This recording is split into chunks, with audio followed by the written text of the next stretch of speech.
Você já parou para pensar quem eram os 12 que viram Jesus ressuscitado, segundo o apóstolo Paulo?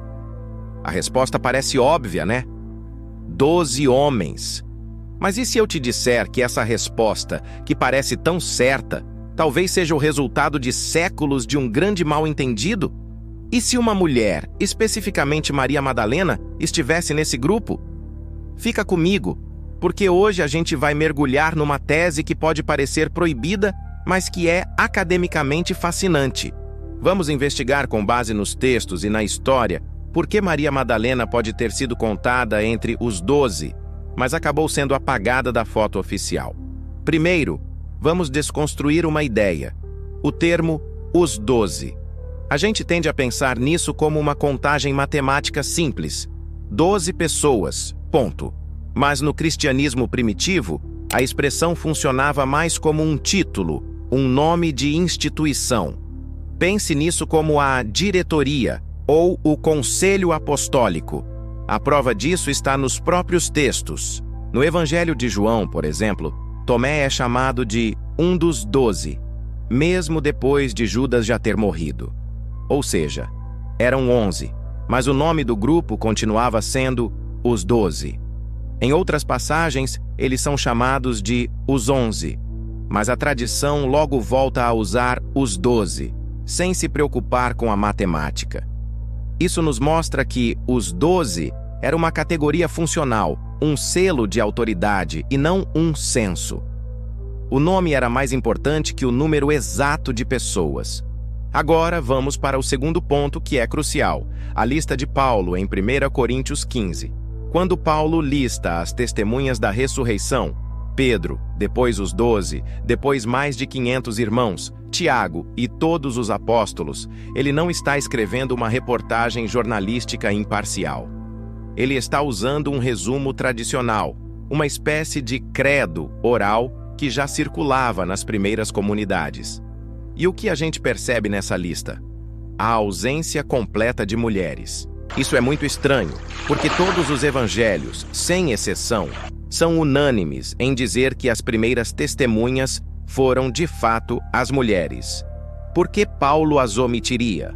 A resposta é cultural e estratégica. No século I, em um contexto judaico e romano, o testemunho de uma mulher em assuntos oficiais simplesmente não tinha validade legal ou social. Paulo estava construindo um argumento para convencer sua audiência em Corinto, uma cidade cheia de debates e ceticismo. Para ser eficaz, ele precisava usar testemunhas que fossem consideradas críveis por aquela cultura. Começar a lista com Pedro, o líder masculino, era a jogada mais segura e eficiente. Se ele mencionasse Maria Madalena primeiro, ele teria que parar tudo e justificar por que o testemunho dela era válido. Seria como iniciar uma batalha de gênero em pleno século I, e Paulo, sendo pragmático, não tinha tempo para isso. Ele usou a linguagem que seu público entenderia e aceitaria. A omissão das mulheres não significa que elas não estavam lá. Significa que mencioná-las seria uma estratégia de argumentação muito fraca para a época. E isso nos leva diretamente ao nosso terceiro e mais importante ponto: o papel de Maria Madalena. Os 4 evangelhos, mesmo com suas diferenças, concordam em algo revolucionário. Maria Madalena foi a primeira pessoa a ver Jesus ressuscitado. Pense na importância disso. A notícia central de toda a fé cristã foi entregue primeiro a uma mulher. Jesus não pareceu se importar muito com as regras do patriarcado. Ele aparece para ela, conversa com ela e, mais importante, lhe dá uma ordem direta, uma comissão apostólica: vá e anuncie aos meus irmãos. E o que ela faz? Ela vai e anuncia. Ou seja, antes de Pedro correr para o túmulo, antes de qualquer um dos homens ter certeza de alguma coisa, Maria Madalena já tinha recebido a missão e já tinha exercido a função de uma apóstola: ser testemunha da ressurreição e anunciá-la. Esses são exatamente os critérios que Paulo mais valoriza para definir um apóstolo. Então, por que ela foi tão diminuída ao longo da história? A resposta está no quarto ponto: As mulheres faziam parte do grupo de discípulos, mas foram esquecidas. O Evangelho de Lucas é explícito ao dizer que as mulheres que seguiram Jesus desde a Galileia foram ao túmulo, viram os anjos e anunciaram tudo aos 11 e a todos os outros. E qual foi a reação dos homens? Eles acharam que era um delírio e não acreditaram nelas. Isso mostra duas coisas. Primeiro, que as mulheres eram parte ativa do movimento. Segundo, que a resistência em aceitar a liderança e o testemunho delas começou muito cedo. A exclusão delas do círculo de poder não foi uma decisão teológica de Jesus. Foi uma imposição cultural dos homens que vieram depois. A cultura da época simplesmente não conseguia lidar com uma mulher em uma posição de tanta proeminência. Agora, vamos a mais uma pista no texto de Paulo. Ele menciona uma aparição a todos os apóstolos, um grupo que os estudiosos concordam que era maior e mais amplo do que os 12. Se Maria Madalena foi a primeira a receber a comissão apostólica diretamente de Jesus, é quase certo que ela estaria incluída nesse grupo de todos os apóstolos. Há fortes evidências históricas de que ela era reconhecida como apóstola dos apóstolos na igreja primitiva.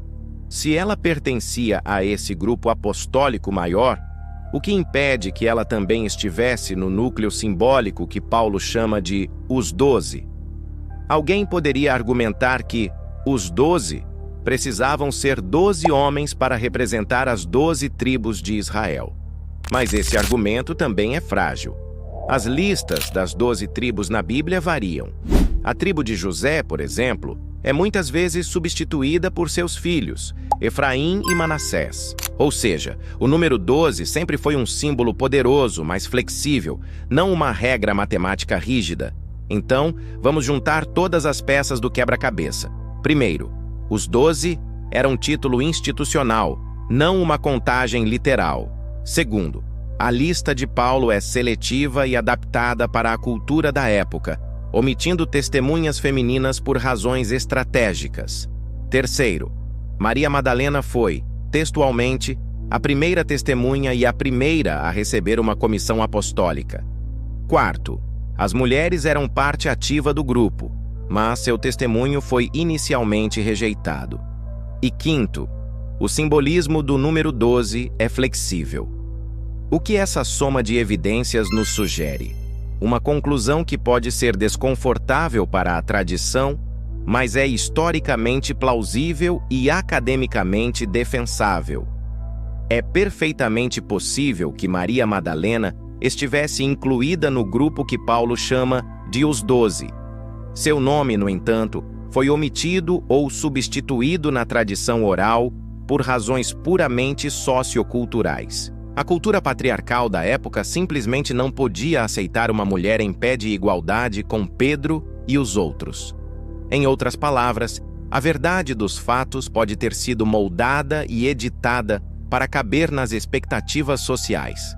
Talvez a ausência de Maria Madalena na lista não diga nada sobre o que Jesus fez, mas diga tudo sobre o que a história, escrita por homens, decidiu lembrar. E essa hipótese não diminui a fé de ninguém.